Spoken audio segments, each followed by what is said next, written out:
So you want to shoot flames from your Mazda RX8? First, let's understand why and how the RX8 is able to shoot flames in the first place.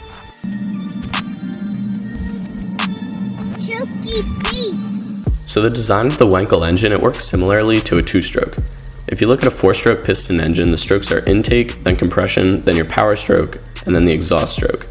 In a two-stroke piston engine, intake and compression happen on the same stroke. Now if you look at a Wankel engine, as the air is being compressed, the rotor is also sucking in air for the intake. So it works like a two-stroke. In this way, the engine runs rich, so there is some excess fuel that does not get ignited.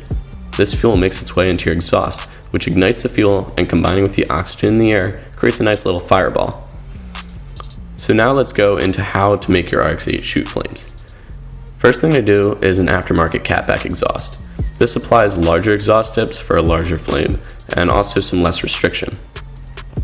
The next important thing is the most important thing, and that's a mid-pipe or decat.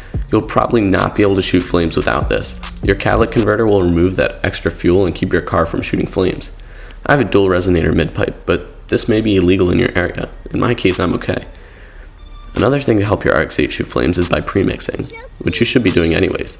The extra oil in this oil-fuel mixture will ignite and cause flames in your exhaust. Now, here are some other things to consider. In order to shoot flames, your exhaust has to be very hot, which means a lot of driving.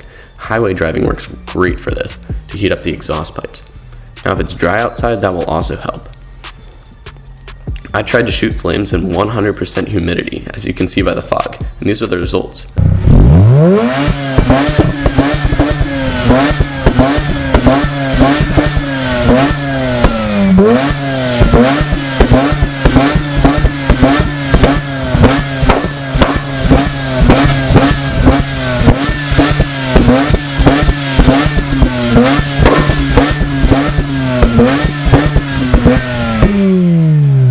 I was still able to get flames, but they were small.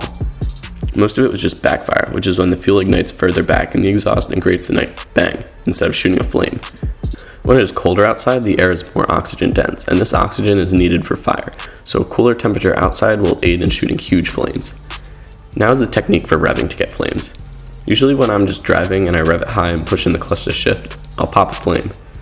But if you want to rev for flames, put your car in neutral and just bounce it off the red line. You can do this while moving or while stationary, but if you're stationary, keep an eye on your oil temp, because a lot of revving and no movement of air through the oil coolers, this can shoot up and you can overheat. I hope you enjoyed the video, and I'll see you in the next one.